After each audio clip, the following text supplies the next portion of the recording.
আসসালামু আলাইকুম, hello students. HSC 25 ব্যাচের আমাদের ফাইনাল রিভিশন কোর্স চলছে। আমরা আজকে ভেক্টরের 5 নাম্বার লেকচারে আছি।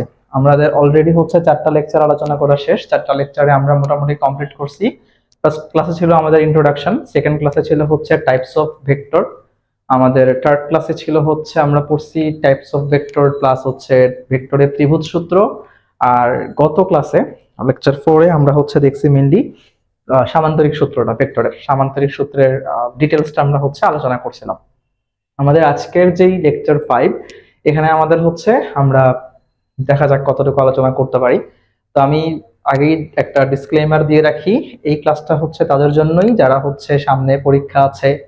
আমি মেইনলি এইচএসসি 25 ব্যাচের উদ্দেশ্যে কোর্সটা রান করা, বাট এইচএসসি 26 যাদের তোমাদের কলেজের সামনে পরীক্ষা আছে ভেক্টরের উপর, বা কোনো জায়গায় এক্সাম আছে, জাস্ট এক্সাম বেসড চ্যাপ্টারটা, খুব একটা ডিটেলস আলোচনা হবে না, যেহেতু আমি এইচএসসি 25 ব্যাচের জন্য কোর্সটা ডিজাইন করছি মেইনলি। সো এইচএসসি 25 ব্যাচের এইচএসসি পরীক্ষায় আসার মতো টপিকগুলা ইভেন এবং কোশ্চেনগুলা এখানে আলোচনা করা হবে। খুব একটা ডিটেইলসে অ্যাডভান্সড টপিকগুলোতে আমরা আপাতত যাব না, যাতে করে আমাদের এখন একটা প্রিপারেশনটা শুধু এক্সাম বেসড হয়, এইচএসসি এক্সাম বেসড আমাদের প্রিপারেশনটা হয়। ওকে, সো এখন আমরা গত ক্লাসে আমরা ভেক্টরের সামান্তরিক সূত্রে মেইনলি লব্ধির মান নির্ণয় শিখছি, লব্ধির দিক নির্ণয় করা শিখছি, লব্ধির সর্বোচ্চ মান কখন পাবো, সর্বনিম্ন মান কখন পাবো, এই জিনিসগুলো আমরা মেইনলি দেখছিলাম। ওকে, এখন এটার সাথে রিলেটেড একটা টপিক আমরা এখন এখানে আলোচনা করব। আমরা একটা জিনিসটা দেখি, আমি একটু আমাদেরকে আগের ক্লাসের জিনিসগুলো অল্প একটু রিমাইন্ড করে দিচ্ছি। আমরা লব্ধির মান যখন পড়ছিলাম, আমরা তখন এরকম পড়ছিলাম আর সমান √p² plus q² plus 2p/q cos alpha. যেখানে আমাদের ফিগারটা কেমন ছিল, একটা সামান্তরিক ছিল, সামান্তরিকের দুটো সন্নিহিত বাহু বরাবর দুইটি সমজাতীয় ভেক্টর ক্রিয়া করছে, এবং সামান্তরিকের ওই যে কর্ণ আছে, ওই কৌণিক বিন্দু থেকে অঙ্কিত কর্ণ, এই দুইটা ভেক্টরের লব্ধির মান ও দিক নির্দেশ করছে।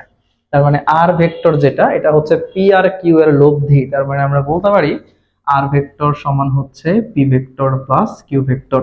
অর্থাৎ আমরা এই জিনিসটাকে কিন্তু পি প্লাস কিউ এর যে মান, সেই জিনিসটাও বলতে পারি। আর এর মান আর পি ভেক্টর আর প্লাস কিউ ভেক্টরের মান আসলে একই কনসেপ্ট। ওকে, সো এখন আলফা কি? আলফা দুইটা ভেক্টরের মধ্যবর্তী কোণ। আর আমরা যদি লব্ধির দিক নির্ণয়ের সূত্রটা দেখাই, লব্ধির দিক নির্ণয়ের সূত্রটা এরকম ছিল। আমরা ধরে নেই আর ভেক্টরটা পি এর সাথে থিটা কোণ উৎপন্ন করছে, তাহলে tan থিটার ফর্মুলা লব্ধি যার সাথে কোণ উৎপন্ন করে সে সিঙ্গেল থাকবে। এগুলো আমরা গত ক্লাসে ডিটেইলস বলছি, তোমরা অবশ্যই এই ক্লাসটা করার আগে আগের ক্লাসটা অবশ্যই করে আসবা। আচ্ছা, সো দেখো, যেই ভেক্টরের সাথে লব্ধি কোণ উৎপন্ন করছে, মানে আর ভেক্টরটা লব্ধিটা পি ভেক্টরের সাথে কোণ উৎপন্ন করছে, তাই পি ভেক্টরকে আমরা সিঙ্গেল রাখবো। উপরে যাচ্ছে কিউ সাইন আলফা, নিচে যাবে কিউ কজ আলফা। ওকে, যদি আমাদের অ্যাঙ্গেলটা এরকম হইতো, ধরো আর ভেক্টরটা কিউ এর সাথে থিটা প্রাইম কোণ উৎপন্ন করছে, তাহলে কিন্তু যখন আমরা ফর্মুলাটা লিখলাম tan থিটা প্রাইম, ভেক্টর লব্ধি কার সাথে কোণ উৎপন্ন করছে? কিউ এর সাথে, তাহলে কিউ নিচে আমরা সিঙ্গেল লিখবো, উপরে লিখবো পি সাইন আলফা, আর নিচে লিখবো পি কস আলফা। এখান থেকে আমরা থিটার মান আর থিটা প্রাইমের মান বের করে দিলেই আমাদের লব্ধির দিক নির্ণয় সূত্র হয়ে যাবে। ওকে, এরপরে আমরা লব্ধির সর্বোচ্চ মান দেখছিলাম, সর্বনিম্ন মান দেখছিলাম। লব্ধির সর্বোচ্চ মান আমরা এটাকে আর ম্যাক্স দিয়ে প্রকাশ করছিলাম। সূত্রটা পি প্লাস কিউ। এটা তখনই সম্ভব যখন আলফার মান 0 ডিগ্রি হবে, অর্থাৎ দুইটা ভেক্টর যদি একই দিকে কাজ করে, তখন তাদের লব্ধির মান হবে তাদের যোগফলের সমান, যেটা লব্ধির সর্বোচ্চ মান। আর লব্ধির সর্বনিম্ন মান, তো সর্বনিম্ন মান কি ছিল? আর মিনিমাম সমান ছিল পি ডিফারেন্স কিউ। অর্থাৎ এখানে আমি ডিফারেন্স দিলাম, রিজন এটা যদি পি মাইনাস কিউ হবে যদি এখানে পি গ্রেটার দেন কিউ হয়। আবার এটাকে আমি কিউ মাইনাস পি লিখতে পারি যদি আমাদের এখানে কিউ গ্রেটার দেন পি হয়। এটাই আমাদের আর মিনিমাম। ওকে, যদি লব্ধির সর্বোচ্চ মান চাই সর্বনিম্ন মান চাই আমরা এরকম করে করতে পারি। তো আমরা এখন এই যে জিনিসগুলো দেখলাম এগুলা দিয়ে আমরা একটা এমসিকিউ শর্ট দেখি যে আসলে এমসিকিউ তে এখান থেকে কি টাইপের প্রশ্ন আসতে পারে।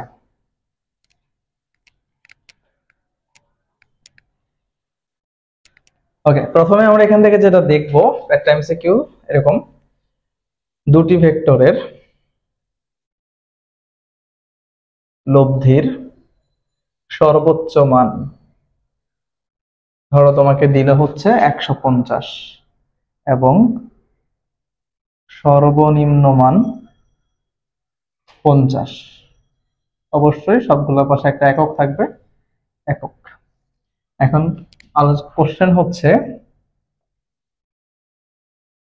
ভেক্টর দুটির মান কত, এটা হচ্ছে আমাদের প্রশ্ন। দুটি ভেক্টরের লব্ধির সর্বোচ্চ মান 150, সর্বনিম্ন মান হচ্ছে 50।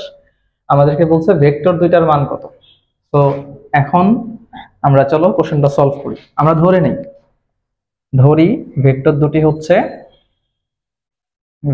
দুটি একটা হচ্ছে পি একটা হচ্ছে কিউ, এবং অবশ্যই বলে নিব যেখানে পি গ্রেটার দেন কিউ, এটা আমরা জাস্ট ধরে নিলাম। তুমি চাইলে কিউ গ্রেটার দেন পি ধরতে পারো, কোনো সমস্যা নাই।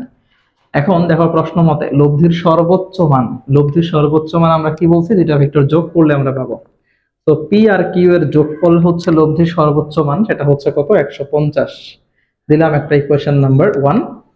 লব্ধির সর্বনিম্ন মান যেটা ভেক্টরকে বিয়োগ করলে আমরা পাবো, তার মানে পি মাইনাস কিউ, এখান থেকে পাবো হচ্ছে 50, এটা হচ্ছে 2। যেহেতু আমরা ধরে নিছি পি কিউ এর চাইতে বড়, তাই তো আমরা এখানে পি মাইনাস কিউ লিখছি। তুমি যদি কিউ গ্রেটার দেন পি ধরে নাও, তুমি তখন লিখবা হচ্ছে কিউ মাইনাস পি, এটা কিন্তু খেয়াল রাখিও। আচ্ছা, এখন আমরা কি করব, সিম্পলি 1 আর 2 নং সমীকরণ যোগ করলে পাচ্ছি 2p সমান হচ্ছে 200, তার মানে p সমান হচ্ছে আমাদের 100। ওকে, এত একক। এরপরে আমরা হচ্ছে 1 থেকে 2 বিয়োগ করে দিই, তাহলে আমরা পাচ্ছি হচ্ছে 2q সমান 100, অর্থাৎ q সমান হচ্ছে 50। সো আমাদের একক এইটাই হচ্ছে অ্যান্সার। এই পি আর কিউ এর যে ভ্যালু আমরা পেয়ে গেলাম, এই ভ্যালুগুলাই হচ্ছে আমাদের অ্যান্সার। এটাই আমাদের কাছে জানতে চাইছে। তো এরকম কোশ্চেন গুলো দেখা যায় হরহামেশাই এমসিকিউ তে আসে। সো এমসিকিউ তে আসলে আমরা তখন কিভাবে করব, সেই অঙ্কটার জন্য এমসিকিউ শর্টকাটটা দেখা দিচ্ছি আমি। এমসিকিউ তে আসলে খুব সহজে এটা কিভাবে করতে পারি। খুব বেশি শর্টকাট কিন্তু কেউ শিখবা না। খুব বেশি শর্টকাট শিখলে কি হয়, তুমি মেইন অঙ্কের প্রসিডিউরই ভুলে যাবা। বাজারে কিছু কিছু বই পাওয়া যায় দেখবা যে খুব শুধু শর্টকাটের উপরে। এই বইগুলা কিনে কেউ মাথা নষ্ট করো না, কারণ এই বইগুলো তুমি যখন পড়বা তখন তোমার কাছে মনে হবে যে তুমি করার সময় মনে হবে আরে সহজ, এত বড় অঙ্ক আমি এইটুক সূত্র দিয়ে করে ফেলতে পারতেছি। আসলে কিন্তু এটা সম্ভব না, তুমি ভুলে যাবা সবকিছু এত শর্টকাট মুখস্থ করতে গেলে। তো যেখানে যেখানে বলে দিব সেখানে সেখানে শুধু শর্টকাট গুলো মনে রাখিও। সো আমরা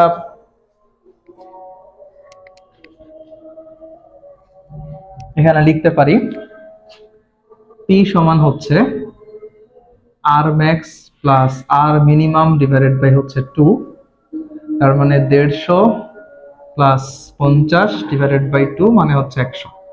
আর কিউ সমান হচ্ছে R max minus R minimum divided by 2, 150 minus 50 divided by 2 মানে হচ্ছে 50। এই হচ্ছে শর্টকাট। অর্থাৎ যেটা বড় হবে, যেটাকে তুমি বড় হিসেবে নিছো, তুমি যখন এখানে বলে দিচ্ছ পি গ্রেটার দেন কিউ, তার মানে এখানে পি সমান হচ্ছে যেটা বড় R max plus R minimum by 2, আর যেটা ছোট কিউ সেটা হচ্ছে R max minus R minimum by 2। আশা করি হচ্ছে তোমাদেরকে বুঝতে পারছি। তবে আমার রিকমেন্ডেশন থাকবে যে তোমরা এটা করতে কিন্তু খুব বেশি সময় লাগার কথা না, যদি তুমি হালকা পাতলা এক্সপার্ট হও ক্যালকুলেশনে। তো এটা মনে না রাখলেও কিন্তু চলে। স্টিল যারা হচ্ছে শিখতে চাও তারা শিখে নিও, আর যারা মনে করো যে হ্যাসেল রাখবা না বা হচ্ছে শিখবা না, তারা এটাই মনে রাখতে পারো। ওকে, ডান। সো এখন আমাদের এটা গেল, আমরা আরেকটা এমসিকিউ শিখবো। এমসিকিউ টাইপ কোশ্চেন সলভ করা শিখবো।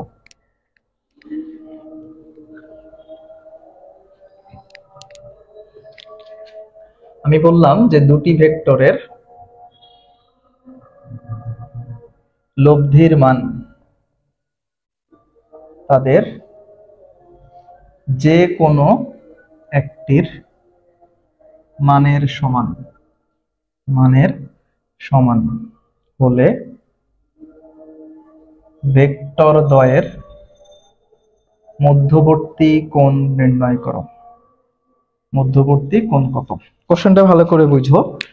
বলতেছে দুইটা ভেক্টরের লব্ধির মান তাদের যে কোনো একটির মানের সমান যদি হয়, তাহলে যেই দুইটা ভেক্টর আমরা নিছি ফার্স্টে, তাদের হচ্ছে ভেক্টর দ্বয়ের মধ্যবর্তী কোণ নির্ণয় করতে বলছে। ওকে, আমরা ধরে নেই, আমরা ধরি যেহেতু মান সমান, তাহলে ভেক্টর দুটি যথাক্রমে, ভেক্টর দুটির মান ধরে নেই যথাক্রমে হচ্ছে পি আর পি। যেহেতু মান সমান তাই আমরা সমান ধরছি। আর তাদের যে লব্ধি, লব্ধি কত হবে বলতো? লব্ধি হবে পি, কারণ যে কোনো একজনের মান সমান বলছে, তো দুইজনের মান তো পি, তাহলে লব্ধির মানও পি হবে। আচ্ছা, এখন জানতে চাইছে মধ্যবর্তী কোণ। তা আমরা লব্ধির সূত্র অলরেডি আমরা যা জানি, লব্ধির সূত্রটা হচ্ছে √, P square plus Q square plus 2p Q cos alpha. এখন এখানে তো আমাদের আর পি নাই, সরি কিউ নাই, সবই হচ্ছে পি, তার মানে আর এর জায়গায় পি বসবে লব্ধিটা, কিউ এর জায়গায় আমাদের পি বসবে, তাহলে 2p into P cos alpha. এখান থেকে যদি আমরা ক্যালকুলেশন করি তাহলে পি সমান আসবে 2p square plus 2p square cos alpha, তার মানে 2p স্কোয়ার যদি কমন নেই 1 plus cos alpha then P. আর এখান থেকে যদি আমরা ক্যালকুলেশন করি এখন পি স্কোয়ার, দুই পাশে আমরা রুট উঠাই দিলাম, দুই পাশ থেকে পি স্কোয়ার কাটাকাটি, যদি 2 এর পাশে চলে আসে হাফ হবে 1 প্লাস কজ আলফা, তাহলে কজ আলফা সমান আসতেছে হচ্ছে -হাফ, আলফা সমান হচ্ছে কজ ইনভার্স 1 -হাফ, মানে হচ্ছে 120 ডিগ্রি। এটাই হচ্ছে আমাদের অ্যান্সার। তার মানে দুইটা ভেক্টরের লব্ধির মান তাদের যে কোনো একজনের মানের সমান হলে ভেক্টর দ্বয়ের মধ্যবর্তী কোণ হচ্ছে 120 ডিগ্রি। এটা আমরা এখান থেকে ক্যালকুলেশন করে পাচ্ছি। ওকে, ডান। তো আমাদের এই ম্যাথটা গেল। এরকম করে ভেক্টর আরো টাইপ এখান থেকে এমসিকিউ আসতে পারে। তো আমরা যখন হচ্ছে এমসিকিউ এর উপর একটা ডিটেইলস ক্লাস নিব, তখন হচ্ছে আমরা এই সেগুলো সম্পর্কে আলোচনা করে দিব। আপাতত আমরা নেক্সট আমাদের টপিকে যাই। দেখো, আমরা এতক্ষণ পর্যন্ত যেটা শিখছি সেটা হচ্ছে সামান্তরিকের দুইটা ভেক্টরের যোগ, অর্থাৎ পি প্লাস কিউ এদের লব্ধি আমরা শিখছি। কিন্তু অনেক সময় পি মাইনাস কিউ এর লব্ধি আমাদের বের করতে বলে, সেই ক্ষেত্রে আমরা কি করব, আমরা এখন সেই জিনিসটা দেখব। ওকে, এখন এই টপিকটা আলোচনা আসবে হচ্ছে আপেক্ষিক বেগ টপিকটা আলোচনা করার ক্ষেত্রে। ঠিক আছে, তো আমরা আপেক্ষিক বেগ টপিকটাও একসাথে আলোচনা করে দিব। দেখো, ফার্স্ট অফ অল আমরা আপেক্ষিক বেগ টপিকটা আলোচনা করব, তাহলে আমাদের ওই টপিকটাও আলোচনায় চলে আসবে। আপেক্ষিক বেগ, যেটাকে আমরা বলতে পারি রিলেটিভ ভেলোসিটি। রিলেটিভ ভেলোসিটি, দেখো আপেক্ষিক বেগ বা হচ্ছে রিলেটিভ ভেলোসিটি জিনিসটা আসলে কি, আগে তুমি আপেক্ষিক জিনিসটা সম্পর্কে ভালো করে খেয়াল রাখো বা এটা সম্পর্কে ভালো করে বুঝো। দেখো, আপেক্ষিক আমরা হরহামেশাই এখন এই কথাটা ব্যবহার করি, হয়তো অনেকে জানো, যারা জানো না তাদের জন্য বলতেছি। আপেক্ষিক মানে সাপেক্ষে, কারো সাপেক্ষে কিছু মনে হওয়া। ধরো ধরো তুমি আর তোমার ফ্রেন্ড ধরো হচ্ছে মার্কেটে গেলা, এখন মার্কেটে গিয়ে তুমি একটা ড্রেস কিনবা। এখন ড্রেস কেনার সময় এখন তোমার ফ্রেন্ড বললো ওই ড্রেসটা সুন্দর, কিন্তু তুমি বললা যে না, ড্রেসটা সুন্দর না। তাহলে এখানে আমাদের অ্যান্সার কি হবে? ড্রেসটা কি সুন্দর নাকি সুন্দর না? এটার কিন্তু কোনো স্পেসিফিক অ্যান্সার নাই যে ড্রেসটা কি সুন্দর কি সুন্দর না। এটা অ্যান্সারটা এরকম ভাবে হবে যে তোমার ফ্রেন্ডের সাপেক্ষে সুন্দর, কিন্তু তোমার সাপেক্ষে সুন্দর না। তার মানে আমি যখন বলবো ড্রেসটা সুন্দর, তার মানে ড্রেসটা আপেক্ষিক ভাবে সুন্দর। আবার যখন বলবো ড্রেসটা সুন্দর না, ড্রেসটা আপেক্ষিক ভাবে সুন্দর না। অর্থাৎ কার সাপেক্ষে কি মনে হচ্ছে সেইটাই হচ্ছে আপেক্ষিকতা। ঠিক আছে, তোমরা হয়তো এক্সাম্পলটা প্রায় শুনে থাকবা যে ধরো আমি এখানে দাঁড়ায় আছি, আসলে কি আমরা দাঁড়ায় আছি নাকি আমরা হচ্ছে পৃথিবীর ঘূর্ণনের সঙ্গে আমরা ঘূর্ণায়মান? অবশ্যই আমরা ঘূর্ণায়মান, কারণ পৃথিবী ঘূর্ণায়মান, আমরাও ঘূর্ণায়মান। তাহলে তুমি আমাকে স্থির দেখতেছো কেন?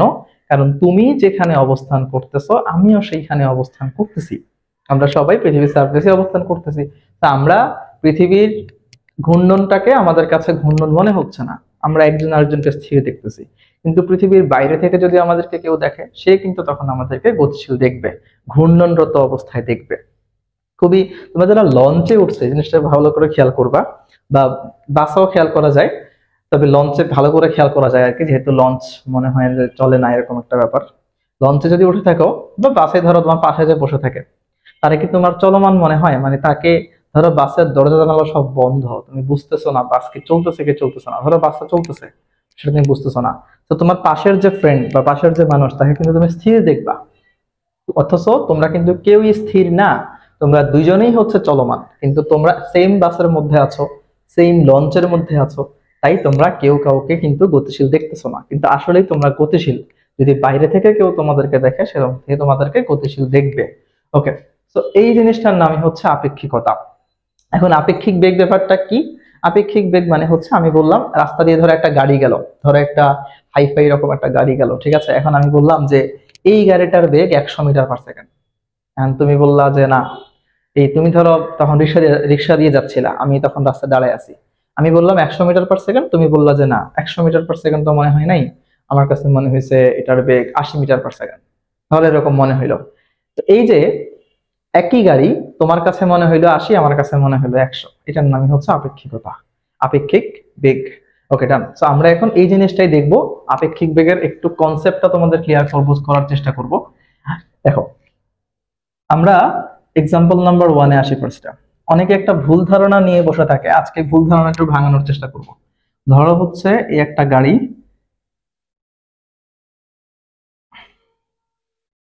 ধরো হচ্ছে এই একটা গাড়ি, যার এটা হচ্ছে ধরো এ গাড়ি, এটার বেগ ধরো হচ্ছে 10 মিটার পার সেকেন্ড, এবং আরেকটা গাড়ি ধরো এই একটা গাড়ি,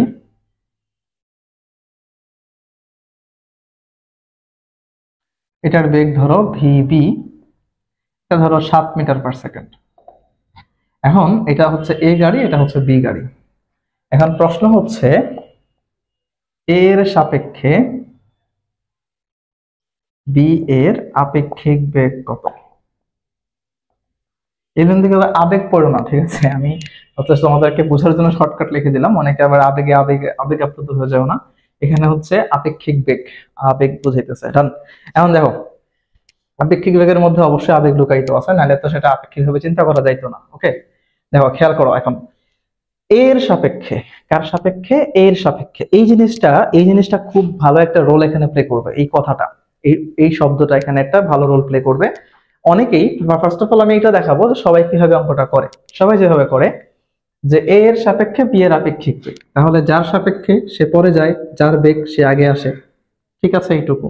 মানে লিখার নিয়মটা হচ্ছে যার সাপেক্ষে বেগ বের করবা, মানে এ এর সাপেক্ষে তাই এ কে পরে লিখবা, বি এর আপেক্ষিক বেগ তাই বি কে আগে লিখবা, এই তো। ইকুয়াল, সবাই যে ভুলটা এখানে করে, যার সাপেক্ষে তাকে বিয়োগ করে দিতে হবে, অর্থাৎ কার সাপেক্ষে? এ এর সাপেক্ষে, তাহলে এ কে বিয়োগ করবো কার থেকে? বি থেকে, তাহলে 7 - 10 মানে হচ্ছে -3 মিটার পার সেকেন্ড। আচ্ছা, এখানে কোনো সমস্যা নেই, অঙ্কটা হয়েছে। আচ্ছা, এখন এখন আমি হচ্ছে এক্সাম্পল নাম্বার তাহলে 2-এ যাই। এক্সাম্পল নাম্বার 2, ধরো এখন আমি একটু শর্টকাটে আঁকি, এই গাড়িটা ধরো এদিকে যাচ্ছিল 10 মিটার পার সেকেন্ড বেগে, কিন্তু বি গাড়িটা এখন উল্টা দিকে যাচ্ছিল, এটা হচ্ছে 7 মিটার পার সেকেন্ড বেগে। আগের মতো ধরলাম। কোশ্চেন একই, কোশ্চেন হচ্ছে এর সাপেক্ষে বি এর আপেক্ষিক বেগ কত। আচ্ছা, তো এখন কি করবা? আগের মতো এর সাপেক্ষে বি তাই ভিবি এ, আর যার সাপেক্ষে তাকে বিয়োগ করে দিব, কার সাপেক্ষে? এর সাপেক্ষে, তাই এ কে বিয়োগ করলাম কার থেকে? বি থেকে। এখন দেখো, তাহলে বি থেকে বিয়োগ করলাম। এখন কথা হচ্ছে এখানে আমাদের কি করতে হবে? আমাদের হচ্ছে দুইটা বেগ কিন্তু দুই দিকে, রাইট? এটা যেমন ধরো এটা পূর্ব দিক, এটা পশ্চিম দিক, সো দুইটা দিক তো আর ভিন্ন ভিন্ন, মানে অবশ্যই ভিন্ন ভিন্ন, একই তো আর না। তো আমাদের কি করতে হবে? দুইটা বেগের এই দিকের বেগটাকে যদি আমি প্লাস ধরে নেই, এই দিকের বেগটাকে আমার মাইনাস ধরে নিতে হবে। অর্থাৎ তুমি যদি পূর্ব দিককে ধনাত্মক ধরো, পশ্চিম দিককে তোমার ঋণাত্মক ধরে এখানে নেওয়া লাগবে। আমি ধরে নিই এই 10 হচ্ছে ধনাত্মক, এটা তো আলটিমেটলি ধনাত্মকই ছিল, আমি জাস্ট এখানে মাইনাস দিলাম যার সাপেক্ষে তাই। আর আমি যদি পূর্ব দিক ধনাত্মক ধরি, তাহলে পশ্চিম দিকটা আমার জন্য কি? ঋণাত্মক হবে, তাহলে 7 এর আগে একটা মাইনাস চিহ্ন দিতে হবে। যদি এটা না বুঝে থাকো, বারবার হচ্ছে এই এটা ভালো করে বুঝবা, চিন্তা করবা। দেখো আমি বলতেছি ডান দিকটা হচ্ছে পজিটিভ, তাহলে বাম দিকটা নেগেটিভ হবে। বেগ যেহেতু ভেক্টর রাশি, তাই অবশ্যই এখানে একটা প্লাস মাইনাসের ব্যাপার স্যাপার আছে। সো এখন এই কারণে আমি কি করছি? ফার্স্টে যার সাপেক্ষে তাকে বিয়োগ করছি, মানে এরকম একটা কথা প্রচলিত যে যার সাপেক্ষে তাকে বিয়োগ করতে হয়। যার সাপেক্ষে তাকে বিয়োগ করতে হয়। তো এখানে সেম আমি কি করছি, বিয়োগ করে দিয়েছি কাকে, 10কে, কারণ 10-এর সাপেক্ষে। কার থেকে বিয়োগ করব, বি থেকে, অর্থাৎ এইখানে 7 থেকে বিয়োগ করব। এখন 7 থেকে যখন বিয়োগ করব, 7 কিন্তু নিজেই মাইনাস, কারণ আমি কিন্তু এই 10টাকে মানে এই দিকটাকে আমি প্লাস ধরে নিচ্ছি, তাহলে আমার উল্টা দিকটা হবে মাইনাস। এই কারণে 7 এর আগে মাইনাস বসানো। আলটিমেটলি ক্যালকুলেশন করলে -17 মিটার পার সেকেন্ড আসবে আমাদের এর সাপেক্ষে বি এর আপেক্ষিক বেগ। ওকে ডান, এই পর্যন্ত কোনো প্রবলেম নাই, এখন পর্যন্ত সব ঠিকঠাক। এখন এক্সাম্পল নাম্বার 3 তে আসি আমরা। আমি ধরো বললাম একটা গাড়ি, এই গাড়িটা ধরো এদিকে যাচ্ছে 10 মিটার পার সেকেন্ড বেগে, এটার সাথে ধরো হচ্ছে এই বি গাড়িটা, এটা হচ্ছে এ গাড়ি, এটা হচ্ছে ধরো বি গাড়ি, এটা 7 মিটার পার সেকেন্ড যাচ্ছে এদিকে, এদিক বরাবর, এটার সাথে ধরো 60 ডিগ্রি কোণ করে। কথা বুঝো, ধরো দুইটা রাস্তা, একটা রাস্তা হচ্ছে এদিকে, একটা রাস্তা হচ্ছে এদিকে, দুইটা রাস্তার মধ্যবর্তী কোণ 60 ডিগ্রি। এই বরাবর এ গাড়ি যাচ্ছে, এই বরাবর বি গাড়ি যাচ্ছে। এখন এখন তুমি যদি বলো, আমি যদি সেম কোশ্চেনটা করি, এ এর সাপেক্ষে বি এর আপেক্ষিক বেগ কত, তখন তুমি কি করবা? তখন কি তুমি 7 - 10 লিখতে পারবা? অ্যান্সার হচ্ছে না, পারবা না, কারণ এখানে একটা আবার অ্যাঙ্গেলের ব্যাপার স্যাপার চলে আসছে। যখন অ্যাঙ্গেলের ব্যাপার স্যাপার চলে আসবে, তখন কিন্তু তুমি আসলে ডিরেক্টলি এরকম যোগ বিয়োগ করতে পারো না, যে যার সাপেক্ষে তাকে বিয়োগ করতে হয়। এই কনসেপ্ট গুলো এখানে অ্যাপ্লিকেবল না, ঠিক আছে? কারণ তুমি যেমন একটু আগে কি করছো, ডান দিকটাকে পজিটিভ ধরে নিছো, তাই বাম দিকটাকে নেগেটিভ ধরে নিতে পারতেছো। এখানে তো ভাই ডান বাম নাই, এখানে তো দুইটার দিক পরস্পর ভিন্ন ভিন্ন। তাহলে তুমি কিভাবে, তুমি যদি এটাকে প্লাস ধরো, তুমি কি এটাকে প্লাস ধরবা নাকি মাইনাস ধরবা? তো এইটা আসলে কোনো মেক সেন্স করে না যে আমি যার সাপেক্ষে তাকে বিয়োগ করতে হবে। এই জিনিসটা একটা রং কনসেপ্ট, ঠিক আছে? তো আমরা এখন এটার অ্যাকচুয়াল কনসেপ্টটা শেখার চেষ্টা করব, যে আসলে কেন এখানে আমরা কেন বিয়োগ করতেছি, বা কেন এই কথাটা কোথা থেকে আসছে, এই জিনিসটা কিভাবে সলভ করতে হয়, আর এরকম ক্ষেত্র আসলে আমরা কি করব, সব জিনিসগুলো আমি ব্যাখ্যা করতেছি। ওকে, তো একটু মনোযোগ দিয়ে বোঝার ট্রাই করো। প্রথমত এখানে আমাদেরকে বলছে এ এর সাপেক্ষে। কার সাপেক্ষে? এ এর সাপেক্ষে। মনে রাখবা, কোনো কিছুর সাপেক্ষে যখন আমরা অন্য কোনো একটা বস্তুকে চিন্তা করি, কোনো কিছুর সাপেক্ষে যখন অন্য একটা বস্তুকে চিন্তা করি, যার সাপেক্ষে নির্ণয় করি, যার সাপেক্ষে চিন্তা করি, তাকে আমরা বলতেছি প্রসঙ্গ কাঠামো। কার সাপেক্ষে? যার সাপেক্ষে আমরা হচ্ছে কোনো একটা বস্তুকে চিন্তা করি, তাকে আমরা বলি প্রসঙ্গ কাঠামো। এখন এই প্রসঙ্গ কাঠামো, এই প্রসঙ্গ কাঠামো কি, এটা কি স্থির থাকা উচিত নাকি গতিশীল থাকা উচিত? তোমার কাছে কি মনে হয় বলো তো? প্রসঙ্গ কাঠামো যেটা, এটা কি স্থির থাকা উচিত নাকি গতিশীল থাকা উচিত? এইটা অবশ্যই স্থির থাকা উচিত। কারণ ধরো আমি বললাম এই মার্কারটা থেকে, এই মার্কারটা থেকে আমি হচ্ছে ধরো 50 সেন্টিমিটার দূরে দাঁড়িয়ে আছি। এখন এই মার্কার যদি নিজেই মুভ করতে থাকে, ধরো একবার এদিকে গেল, একবার এদিকে গেল, একবার এদিকে গেল, একবার নিচে, একবার উপরে, এরকম করে, তখন কি এই মার্কার থেকে আমি কি তখন এক্সাক্ট বলতে পারবো যে আমি 50 সেন্টিমিটার দূরে দাঁড়ায় আছি? এই মার্কার কি তখন আমার অবস্থান পরিমাপের জন্য একটা আদর্শ জিনিস হইতে পারে? অ্যান্সার হচ্ছে না। ধরো তুমি একজনকে বললা যে তোমার বাসা থেকে ধরো যে গুলিস্তান, বা ধরো যে কোনো একটা জায়গা, তোমার আশেপাশের যে কোনো একটা জায়গা হচ্ছে 10 মিটার দূরে। তোমাকে যে কেউ জিজ্ঞেস করলো, তোমার বাসায় এসে জিজ্ঞেস করলো যে এখান থেকে ওই জায়গাটা কতটুকু দূরে, এখন তুমি বললা যে এই জায়গাটা হচ্ছে 10 মিটার দূরে। এখন তোমার বাসার ব্যাপারটা যদি এমন হইতো যে তোমার বাসা আজকে এখানে, কালকে এখানে, পরশু এখানে, এরপর এখানে, তখন কি তুমি তাকে নির্দিষ্ট করে বলতে পারতা যে ভাই আমার বাসা থেকে এটা এত মিটার দূরে? না। তোমার বাসা যদি ক্রমাগত মুভমেন্ট করতো, তখন কিন্তু তুমি আসলে তাকে এক্সাক্ট 10 মিটার দূরে বলতে পারতা না।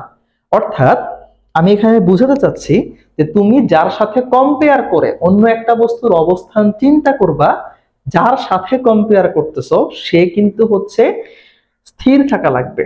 অর্থাৎ সে নিজে গতিশীল, সে নিজে মুভেবল হইলে হচ্ছে না এখানে, কারণ তাকে আমি মডেল ধরে হচ্ছে আমি অন্য আরেকটা বস্তুর অবস্থান চিন্তা করতেছি। ওকে ডান। এখন সো আমাকে কি করতে হবে? এটাকে মডেল ধরতে হবে। যাকে আমি মডেল ধরবো তাকে কি করতে হবে? স্থির করতে হবে। ওকে ডান। সো এখন আমাদের স্থির করতে হবে, এটা হচ্ছে এখানে মেইন কথা। দেখো, কার সাপেক্ষে? এর সাপেক্ষে। তার মানে প্রসঙ্গ কাঠামো কেমন থাকবে? প্রসঙ্গ কাঠামো স্থির রাখতে হবে। স্থির, যার সাপেক্ষে তাকে সবসময় স্থির থাকতে হবে। কার সাপেক্ষে? এর সাপেক্ষে। সো এ প্রসঙ্গ কাঠামো, এ প্রসঙ্গ কাঠামো। এ কি ভাই স্থির আছে? এ স্থির নাই, এ চলতেছে 10 মিটার পার সেকেন্ড বেগে। এখন আমাকে কি করতে হবে? তাকে স্থির করতে হবে। Is it? তো স্থির যদি করতে হয়, সে যেদিকে চলতেছে তাকে উল্টা দিকে টেনে ধরতে হবে সেম ভেলোসিটিতে, রাইট?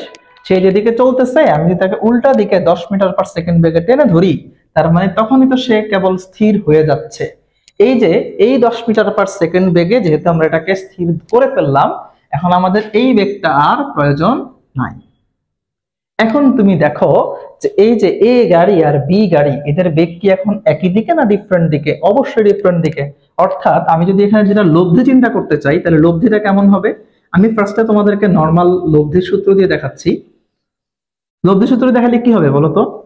দুইটা ভেক্টর, এ একটা ভেক্টর, এ একটা ভেক্টর, তারা পরস্পর বিপরীত দিকে কাজ করতেছে। আমি একটু চিত্রটা এখানে ক্লিয়ার করি। এটা ধরো VB 7, এটা ধরো VA কত? এটা 10। এখন মধ্যবর্তী কোণ কত? 180 ডিগ্রি, এটা আমরা জানি।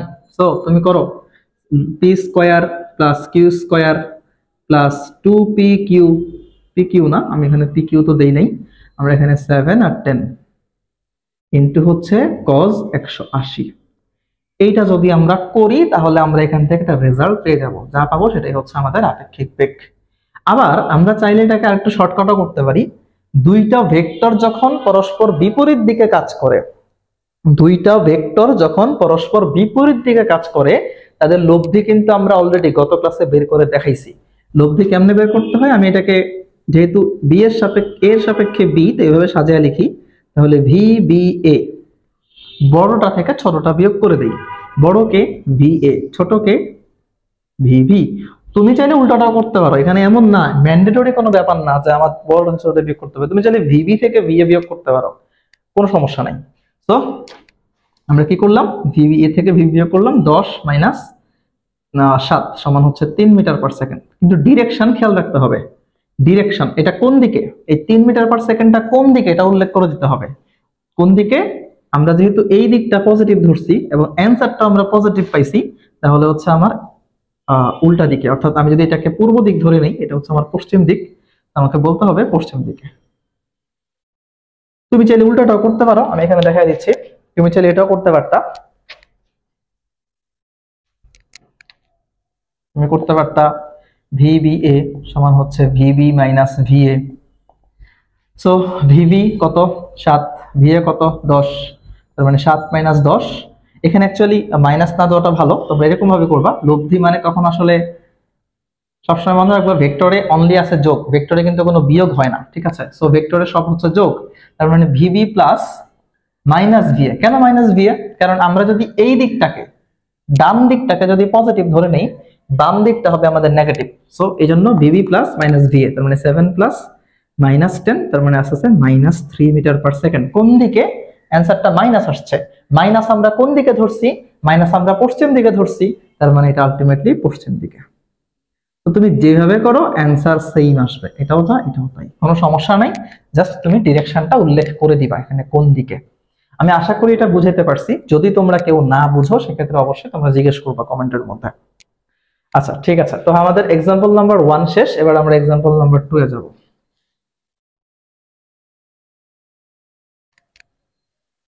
আচ্ছা এখন চিত্র এটাই থাকুক, আমরা কোশ্চেন এটাই, এ এর সাপেক্ষে বি এর আপেক্ষিক বেগ কত। এখন দেখো এ চলতেছে কোন দিকে? পূর্ব দিকে, সরি এ চলতেছে পশ্চিম দিকে, বি চলতেছে পূর্ব দিকে। জিজ্ঞেস করছে এ এর সাপেক্ষে বি এর আপেক্ষিক বেগ কত। ঠিক আছে, তো আমরা কি করব? ফার্স্ট অফ অল কার সাপেক্ষে? এ এর সাপেক্ষে। এ এর সাপেক্ষে, তাহলে প্রসঙ্গ কাঠামো কে? প্রসঙ্গ কাঠামো হচ্ছে এ। তা আমরা কি করব? এ কি চলমান আছে না স্থির আছে? চলমান আছে 10 মিটার পার সেকেন্ড থেকে, তাকে স্থির করতে হবে। স্থির করার উপায় কি? সে যেদিকে চলতেছে তাকে বিপরীত দিকে আটকা দিতে হবে, মানে টেনে ধরতে হবে। এদিকে বরাবর নিয়ে আসলাম 10 মিটার পার সেকেন্ড। ডান, ঠিক আছে। এখন দেখো, সো আমাদের এই দিকটা যদি আমরা পজিটিভ ধরে নিই, তাহলে এই এখন এই বেগটাও পজিটিভ, এটা তো নেগেটিভ, এটা আমাদের তো প্রয়োজন নেই আপাতত, এটা আমাদের আপাতত দরকার হবে না। এখন তুমি যদি হচ্ছে গতানুগতিক নিয়মে লব্ধি বের করতে চাও VBA, তার মানে এখন যেহেতু দুইটা ভেক্টর একই দিকে কাজ করতেছে, এদের মধ্যবর্তী কোণ কত ডিগ্রি হবে? 0 ডিগ্রি। তো তুমি করো 7 square plus 10 square 2 into 7 into 10 into cos 0 degree. অথবা তুমি এটাও করতে পারো VBA সমান, এখন দেখো দুইটা কি সেম দিকে না, তো দুইটা যখন একই দিকে কাজ করে তখন দুইটাকে কি যোগ করে দিতে হয়, অ্যাকচুয়ালি ভেক্টর মানে যোগ, যাই হোক। তো এখানে VA plus VB, so 10 plus হচ্ছে 7, তার মানে 17 মিটার পার সেকেন্ড। ক্লিয়ার? ওকে। তো এখন অনেকেই বলতে পারো যে ভাই ভাই তাহলে আমরা যে ওই যে একটু আগে যে দেখাইলাম এখানে যে -17 পেলাম, এটা কি ভুল? না, ভুল না। -17 ভুল না। কেন ভুল না বলে তো? কেন ভুল না? কারণ হচ্ছে আমরা ওইখানে ডিরেকশন গুলা কিন্তু এরকম ধরে নেই, আমরা ডিরেকশন গুলা কিন্তু কোন দিকে ধরছিলাম? ডিরেকশন গুলা কিন্তু উল্টা দিকে ধরছিলাম। সো আমাদের এটা 17, কারণ আমরা দুইটাকে ডান দিকটাকে আমরা পজিটিভ ধরে নিচ্ছি। ওইখানে যদি আমরা হচ্ছে ডান দিকটাকে নেগেটিভ ধরতাম বা এরকম, তখন জাস্ট ডিরেকশনের উপর ডিপেন্ড করে, আর কিছুই না। এটা জাস্ট মনে রাখো যে এগুলা ডিপেন্ড করে কিসের উপর? ডিরেকশনের উপর, যে তুমি যোগ করবা নাকি বিয়োগ করবা। তবে এই যে শুধু যোগ করা বা শুধু বিয়োগ করা, কেউ যদি জিনিসটা জাস্ট শিখো সে কিন্তু একটু পরে ধরাটা খাবা। কারণ আমরা ওই যে যখন দুইটা আলাদা আলাদা দিকে কাজ করে তখন কিন্তু আমরা দেখছি যে শুধু যোগ বা বিয়োগের কাজ কিন্তু এখানে হয় না। ওকে, তো এক্সাম্পল নাম্বার 2 গেল হচ্ছে এটা। ঠিক আছে, আমরা এখন এক্সাম্পল নাম্বার 3 দেখবো। তো এক্সাম্পল নাম্বার 3 তে আমরা কেমন জিনিসটাকে ডিল করতে পারি।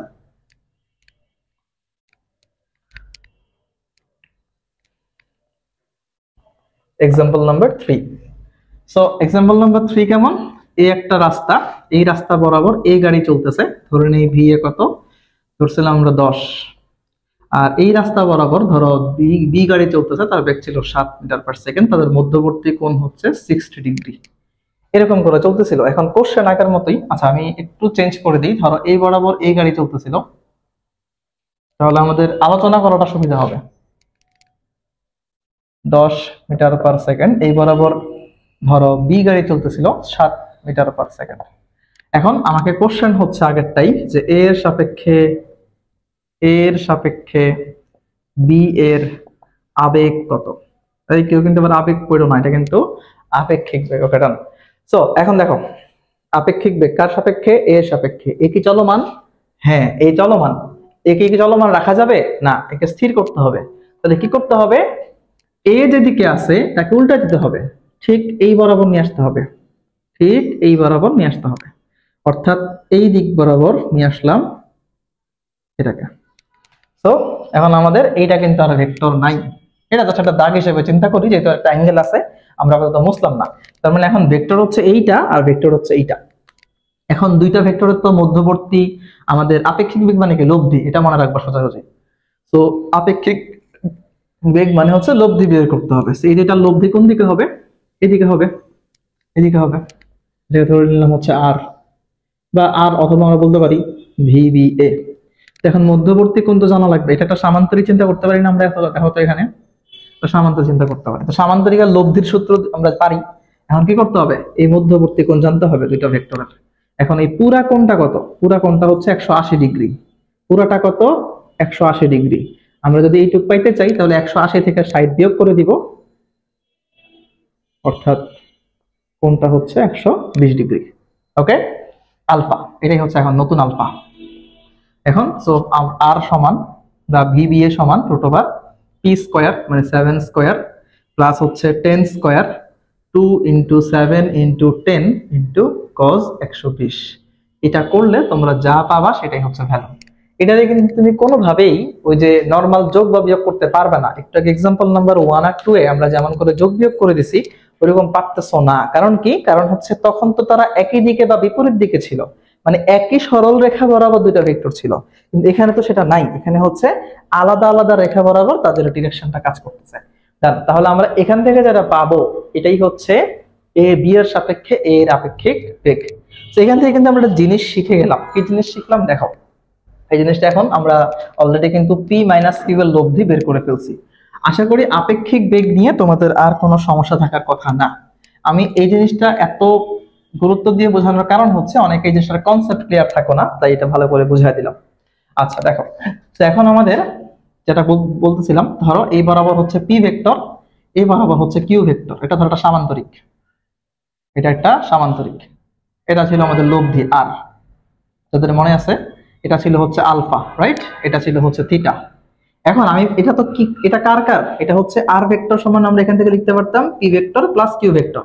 এখন আমি চাচ্ছি পি ভেক্টর মাইনাস কিউ ভেক্টরের মান বের করতে। এটা কিভাবে সম্ভব?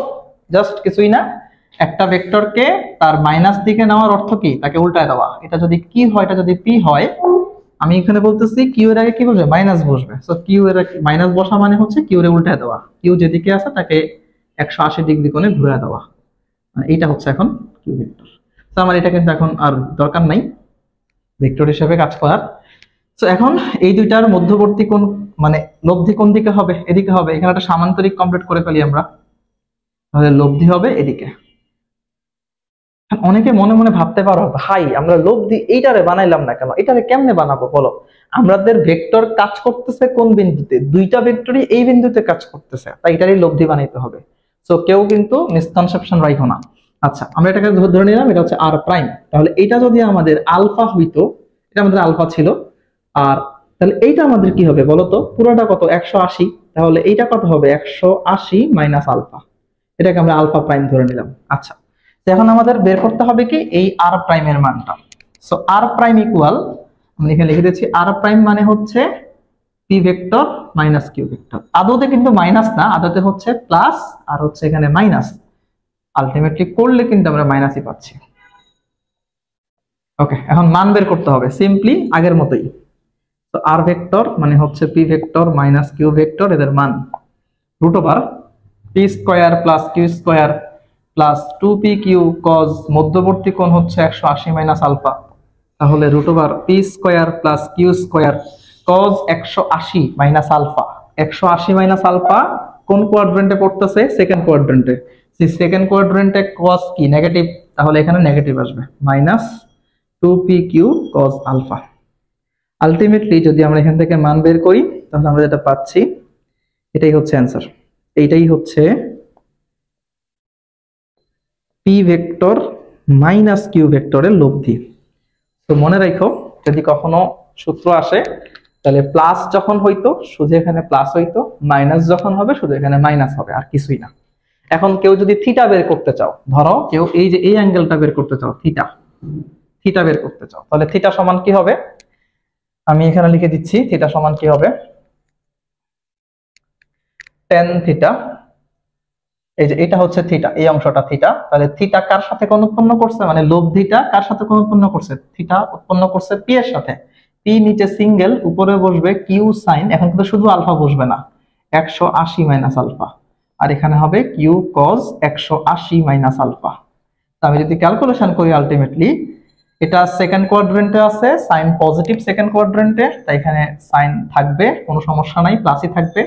কিন্তু এখানে এটা সেকেন্ড কোয়াড্রেন্টে, কস কিন্তু সেকেন্ড কোয়াড্রেন্টে নেগেটিভ, তাই এখানে কিউ কস আলফা বসবে। এখান থেকে তুমি যে থিটার মানটা পাবা সেটাই হচ্ছে উৎপন্ন কোণ। সো যদি কখনো P vector minus Q vector লব্ধি বের করতে বলে, লব্ধির মান নির্ণয় সূত্র হচ্ছে এটা, আর লব্ধির দিক নির্ণয় সূত্র হচ্ছে এটা।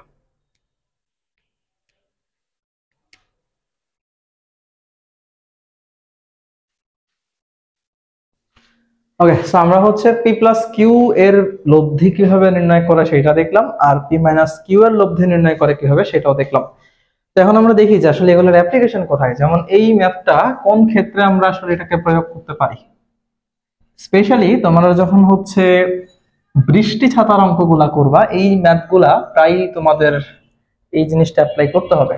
যেমন একটা ম্যাথ যদি আমি এখানে লিখি, ধরো একজন লোক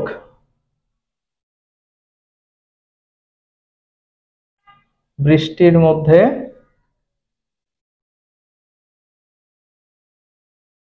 6 মিটার পার সেকেন্ড বেগে সাইকেল চালিয়ে যাচ্ছিল,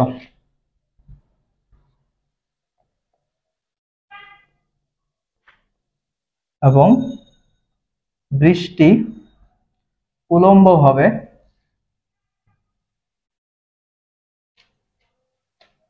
আচ্ছা আমি এটা ধরলাম 4, এটা ধরলাম 6, 6 মিটার পার সেকেন্ড বেগে পড়ছিল।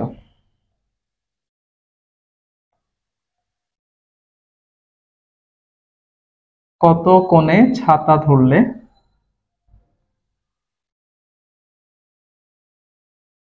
বৃষ্টির হাত থেকে রক্ষা পাবে?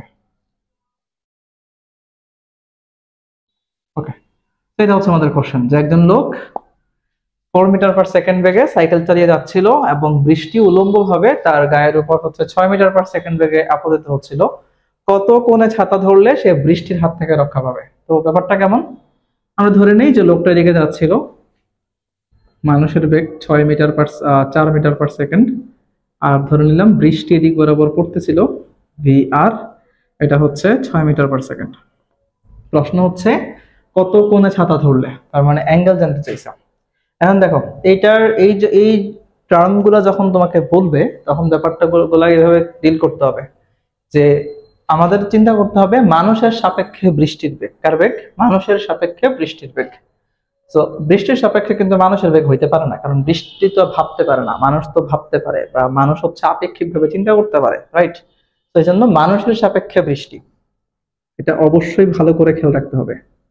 মানুষের সাপেক্ষে বৃষ্টি। তো কার সাপেক্ষে? মানুষের সাপেক্ষে। প্রসঙ্গ কাঠামো কে? মানুষ। মানুষ কি স্থির আছে নাকি গতিশীল আছে? মানুষ গতিশীল আছে। মানুষকে কি করতে হবে? স্থির করতে হবে। তাহলে মানুষকে উল্টা দিকে ঘুরাই দিতে হবে এরকম করে। এখন আমাদের এটা দরকার নাই, এখন আমাদের হচ্ছে এই দুইটা হচ্ছে ভেক্টর। তাহলে এদের লব্ধি কোন দিকে? এদের লব্ধি হচ্ছে এদিকে, অর্থাৎ বৃষ্টিটা এরকম করে পড়তেছিল, তার মানে তাকে ছাতা ধরতে হবে। ধরে নিই সে উলম্বের সাথে থিটা কোণে ছাতা ধরছিল, মানে ব্যাপারটা এরকম, ধরো এটা হলো ছাতা, এই ছাতাটা সে উলম্বের সাথে থিটা কোণে ধরছে। তো আমাদের হচ্ছে আলটিমেটলি থিটা বের করতে হবে। এখন থিটার সূত্র তুমি অ্যাপ্লাই করতে পারো। এই মধ্যবর্তী কোণটা কত? ভি এম আর ভি আর এর মধ্যবর্তী কোণ হচ্ছে আলফা 90 ডিগ্রি। তো আমরা এখন যদি ধরি tan থিটা সমান হচ্ছে থিটা কার সাথে এটা যে লব্ধিটা, এই লব্ধিটা কার সাথে উৎপন্ন করছে? ভিআর এর সাথে। তাহলে ভিআর নিচে সিঙ্গেল থাকবে, উপরে আমরা লিখবো ভিএম সাইন আলফা, নিচে লিখবো হচ্ছে ভিএম কজ আলফা। তো এখন জাস্ট মান বসানোর পালা। ভিএম হচ্ছে 4 সাইন 90, ভিআর হচ্ছে 6 আর 4 কজ 90। তাহলে অ্যান্সার যেটা আসবে থিটা সমান tan ইনভার্স 4/6 মানে হচ্ছে 2/3। এটা করলে যা আসবে সেটাই হচ্ছে অ্যান্সার। তোমরা চাইলে কিন্তু এই যে অনুভূমিকের সাথে অ্যাঙ্গেলটা বের করতে পারো, কোনো সমস্যা নাই। এটা আর একটা শর্টকাট ভার্সন হচ্ছে এরকম যে tan থিটা সমান লম্ব বাই ভূমি। তুমি যদি এখানে একটা ত্রিভুজ চিন্তা করে নাও, এই একটা সমকোণী ত্রিভুজ চিন্তা করে নাও এখানে, তাহলে দেখো এটা 4 হইলে এটাও 4 হবে। এটা যদি থিটা হয় তাহলে এখানে লম্ব কোনটা? লম্ব হচ্ছে এটা, ভূমি হচ্ছে এটা। তাহলে লম্ব বাই ভূমি মানে 4/6, তার মানে tan থিটা সমান 4/6, থিটা সমান হচ্ছে tan ইনভার্স 2/3। অর্থাৎ তুমি যদি ওরকম করে করলে হবে, এরকম করে করলে হবে, কোনো সমস্যা নাই। তো এই টাইপের অঙ্কের ক্ষেত্রে হচ্ছে আমরা এই আপেক্ষিক বেগের কনসেপ্টটা অ্যাপ্লাই করব, যে কার সাপেক্ষে কার বেগ, এই জিনিসটা আমাদের ভেবে চিন্তে অ্যান্সার করতে হবে। আচ্ছা, এটা মুছে দিলাম। এখন আমরা আরেকটা টাইপের অঙ্ক দেখব। যদি ধরো 3টা বেগ থাকে তখন তুমি কি করবা? এরকম কিন্তু সৃজনশীল বোর্ডে অনেক আসছে। তো এখন দেখো, যদি তোমার 3টা ভেক্টর থাকে, মানে ধরো বাতাস আছে, তারপর ধরো বৃষ্টি আছে, তারপর ধরো মানুষ আছে। আচ্ছা, তো ধরে নিলাম, আমি এখানে প্রশ্ন লিখছি না, উদ্দীপকটা সরাসরি বলতেছি। ধরো একটা মানুষ এদিকে যাচ্ছিল, সাইকেল চালায় ধরো যাচ্ছিল 4 মিটার পার সেকেন্ড, আর ধরো বৃষ্টি পড়তেছিল 6 মিটার পার সেকেন্ড। বাতাস, এটা ধরো আমি বললাম এটা হচ্ছে পূর্ব দিক, এটা হচ্ছে পশ্চিম দিক। বাতাস ধরো পূর্ব থেকে পশ্চিমে প্রবাহিত হচ্ছিল 2 মিটার পার সেকেন্ড বেগে। প্রশ্ন হচ্ছে কত কোণে ছাতা ধরতে হবে? শর্টকাটে লিখলাম, মানে বৃষ্টির হাত থেকে সে রক্ষা পাবে। এটা হচ্ছে আমাদের কোশ্চেন। এই ধরনের অঙ্কগুলো কিভাবে ডিল করব দেখো। এই ধরনের অঙ্ক ডিল করার ক্ষেত্রে প্রথমে তোমাকে দুইটা ভেক্টর করে চিন্তা করতে হবে। প্রথমে তোমাকে 2টা ভেক্টর তুমি নিবা। কোন 2টা নিবা? যে 2টা একই সরল রেখা বরাবর কাজ করতেছে প্রথমে তাদেরকে নিবা। যেমন দেখো ভিএম অর্থাৎ মানুষ আর হচ্ছে বাতাস, এরা কিন্তু একই সরল রেখা বরাবর আছে। একই দিকে আছে না বিপরীত দিকে আছে, দ্যাট ডাজন্ট ম্যাটার। কথা হচ্ছে একই সরল রেখা বরাবর আছে কিনা। ওকে, তাহলে ফার্স্ট অফ অল আমরা এই দুইটা নিয়ে কাজ করব মেইনলি। তাহলে এখানে কার সাপেক্ষে কার বেগ বের করব? বাতাসের সাপেক্ষে মানুষ নাকি মানুষের সাপেক্ষে বাতাস? অবশ্যই যে চিন্তা করতে পারে, অর্থাৎ মানুষের সাপেক্ষে বাতাসের আপেক্ষিক বেগ। সো মানুষের সাপেক্ষে বাতাসের আবেগ নাকি আপেক্ষিক বেগ। তো দেখো কি হবে, এটাকে ধরো আমরা R1 দিয়ে প্রকাশ করলাম, যে যেটা দিয়ে প্রকাশ করো কোনো সমস্যা নাই। তা কার সাপেক্ষে এটা তো আমরা করব না, আমরা হচ্ছে কি করব, কার সাপেক্ষে? মানুষের সাপেক্ষে। সো মানুষকে উল্টায় দিব, রাইট? মানুষ প্রসঙ্গ কাঠামো, তো মানুষ ওইদিকে আছে, মানুষের বেগটাকে এদিকে নিয়ে আসবো ভিএম। তাহলে এইটা এখন আমাদের আর ভিএম না, এটাকে এখন আমরা ভিএম হিসেবে জানবো না, এটা জাস্ট অনলি পূর্ব দিক। ওকে, সো এখন ভিএম আর ভিএ একই দিকে আছে নাকি বিপরীত দিকে আছে? এখন একই দিকে আছে। একই দিকে থাকলে কি যোগ হয় না বিয়োগ হয়? যোগ হয়, লব্ধি। সো ভিএম প্লাস হচ্ছে ভিএ, তার মানে হচ্ছে 4 + 2 6 metre per second, 6 metre per second. এইবার তুমি এই দুইটারে মিলায়া, এই ভিএম আর ভিএ কে মিলায়া কি পাইলা? R1 পাইলা। R1 এটা কত? 6 মিটার পার সেকেন্ড। এখন দেখো তোমার ভেক্টর কয়টা আছে? দুইটা, একটা হচ্ছে তোমার এই VR, এটা হচ্ছে তোমার R1। এখন এখানে তো আর কারো সাপেক্ষে চিন্তা করার দরকার নাই, রাইট? কারণ এখন দুইটাই বস্তু, এটা বাতাস, এটা হচ্ছে বৃষ্টি। সো জাস্ট এদের আমরা কি করব? লব্ধি চিন্তা করব। লব্ধিটা কোন দিকে হওয়া উচিত? লব্ধিটা এদিকে হওয়া উচিত। ধরে নিলাম লব্ধি হচ্ছে আমাদের R2। তোমাকে এখন যদি বলে লব্ধি বেগ কত, তুমি সেটা বের করতে পারবা। অর্থাৎ R2 সমান হচ্ছে √, কি হবে?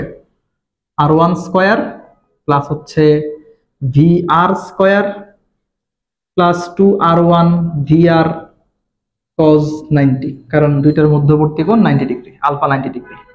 আচ্ছা যাই হোক, এটা আমাদের দেখার বিষয় না, আমাদের হচ্ছে এইটা আমাদের করতে হবে, কত কোণের সাথে ধরতে হবে। এখানে জাস্ট তোমরা মান বসা দিলে এখন অ্যান্সারটা পেয়ে যাচ্ছ, 6 স্কয়ার প্লাস 6 স্কয়ার, আর এখানে করলে শূন্য আসবে, তার মানে √72 মিটার পার সেকেন্ড। আচ্ছা, এখন tan থিটা, এখন ধরে নিলাম আমাদের থিটা হচ্ছে এই অ্যাঙ্গেলটা উলম্বের সাথে, এটা কিন্তু মেনশন করে দিতে হবে অবশ্যই তোমাকে। তো tan থিটা সমান কি হবে? তাহলে তুমি দুইটা অ্যাপ্লাই করতে পারো, একটু আগে যেমন শিখাই দিয়েছি লম্ব বাই ভূমি, ওইটাও অ্যাপ্লাই করতে পারো, আবার ভেক্টরের যে নরমাল দিক নির্ণয়ের সূত্রটা সেটা অ্যাপ্লাই করতে পারো। তো আমি শর্টকাটে এখানে অ্যাপ্লাই করলাম। ধরো এখানে একটা ত্রিভুজ কমপ্লিট করলাম, এই ত্রিভুজের এটা হচ্ছে লম্ব, এটা হচ্ছে ভূমি, যদি এটা থিটা হয় সেক্ষেত্রে, তাহলে এটা কত? 6, এটা কত? 6, তাহলে লম্ব বে ভূমি মানে হচ্ছে 6/6। তো থিটা সমান এখানে পাবো হচ্ছে কত? 45 ডিগ্রি। তার মানে 45 ডিগ্রি কোনো ছাতা ধরলে সে বৃষ্টির হাত থেকে রক্ষা পাবে। আমি আশা করি তোমাদেরকে এই টাইপের অঙ্কগুলো বুঝাইতে পারছি। সৃজনশীল বোর্ডে হচ্ছে এই টাইপের অঙ্ক কয়েকবার আসছে, সো তোমরা হচ্ছে এই টাইপের অঙ্কগুলো অবশ্যই গাইড থেকে বা টেস্ট পেপার থেকে প্র্যাকটিস করবা। আচ্ছা, সো আমাদের হচ্ছে এই পর্যন্ত কি গেল? এই পর্যন্ত হচ্ছে আমরা মোটামুটি সামান্তরিক সূত্রের কথাবার্তাগুলো বললাম। এখন আমরা শিখবো হচ্ছে ভেক্টর বিভাজন। খুবই ইম্পর্টেন্ট একটা টপিক, ভেক্টর বিভাজন। খুব একটা ডিটেলসে যাব না, যেহেতু পরীক্ষা বেসড পড়াশোনা আমাদের, খুব একটা অ্যাডভান্সে যাবো না, জাস্ট তোমাদেরকে ফর্মুলাগুলো জানাবো, মানে কিভাবে আসছে, আর হচ্ছে অ্যাপ্লিকেশনগুলো কোথায় কোথায় হয়, মানে পরীক্ষায় যতটুকু আসে। সো ভেক্টর বিভাজন, আমরা এতক্ষণ যে কাজগুলা করছি সেগুলো হচ্ছে ভেক্টর যোগ করা, মানে যেটা ভেক্টরকে যোগ করবো কেমনে সেই জিনিসগুলা। এখন হচ্ছে দুইটা ভেক্টরকে কেমনে ভাগ করে ফেলবো, মানে একটা ভেক্টরকে কেমনে ভাগ করে ফেলবো সেটা। সো দেখো, প্রথমে আমরা শিখবো হচ্ছে যে কোনো দুই দিকে বিভাজন, যে কোনো দুই দিকে বিভাজন। ওকে, তো এখন দেখো ভেক্টর বিভাজনের যে কোনো দুই দিকে বিভাজনে আমরা যে কাজটা করব, ধরো আমাদের কাছে একটা লব্ধি আছে। আচ্ছা, আমি একটা ফিগারটা আঁকি, তারপর তোমাদেরকে হচ্ছে ব্যাখ্যাটা করি। এটা সামান্তরিক। এবার কথাটা খেয়াল করো ভালো মতে, এটা ধরো আলফা, এটা ধরো বিটা। আমরা একটু আগে যখন সামান্তরিক সূত্র আলোচনা করছি, সামান্তরিক সূত্র আমরা বলছিলাম পি আর কিউ কে যোগ করে আমরা আর পাইছি, মানে পি প্লাস কিউ সমান হচ্ছে আর। এখন আমরা উল্টা কথাটা বলবো, মানে হচ্ছে এখন আমরা এই যে আমাদের কাছে প্রথমে একটা আর ভেক্টর ছিল, তারে আমরা দুইটা ভাগে ভাগ করছি, দুইটা দিকে ভাগ করছি, একটা দিক হচ্ছে পি, একটা হচ্ছে কিউ, এবং এই মূল ভেক্টরটাকে আমরা পি এর সাথে আলফা কোণে ভাগ করছি, কিউ এর সাথে বিটা কোণে ভাগ করছি। কথাটা বুঝো? তার মানে প্রথমে আমরা সামান্তরিক সূত্র বা অন্যান্য যে যোগের সূত্রগুলো সেখানে কি করছিলাম, দুইটাকে যোগ করছি, পি আর কিউ কে যোগ করে আর বানাইছি। এখন আমরা আর কে ভেঙে পি আর কিউ বানাইছি, যেখানে আরটা পি এর সাথে আলফা কোণ উৎপন্ন করছে আর কিউটা আর এর সাথে বিটা কোণ উৎপন্ন করছে। ডান। সো এখন আলফা বিটা, এখন আমাদের হচ্ছে এই যে পি আর কিউ, এই পি ভেক্টর আর কিউ ভেক্টর এগুলোকে বলতেছে হচ্ছে, এরা হচ্ছে কি আর এর উপাংশ, এরা হচ্ছে আর এর উপাংশ। তার মানে ভেক্টরের অংশকে বলা হয় ভেক্টরের উপাংশ। ভেক্টরের যে বিভাজন করে যে অংশগুলো আমি পাবো সেগুলোকে ভেক্টরের উপাংশ বলতেছে। এখন একটা ভেক্টরের কয়টা উপাংশ হওয়া সম্ভব? অ্যান্সার হচ্ছে অসংখ্য। তুমি একটা ভেক্টরের ইচ্ছা মতো যতগুলো ততগুলো ভাগে ভাগ করতে পারো, কোনো সমস্যা নেই। একটা ভেক্টর উপাংশ হচ্ছে অসংখ্য। ওকে, এখন হচ্ছে আমাদের এই পি এর মান বের করব, কিউ এর মান বের করব। তো জাস্ট ফর্মুলা দেখা দিচ্ছি, এখানে প্রমাণ একদমই ইম্পর্টেন্ট না, পরীক্ষা কখনো আসবে না এটা প্রমাণটা। তো পি সমান যেটা আসবে, পি সমান হচ্ছে তোমার R cos alpha divided by cause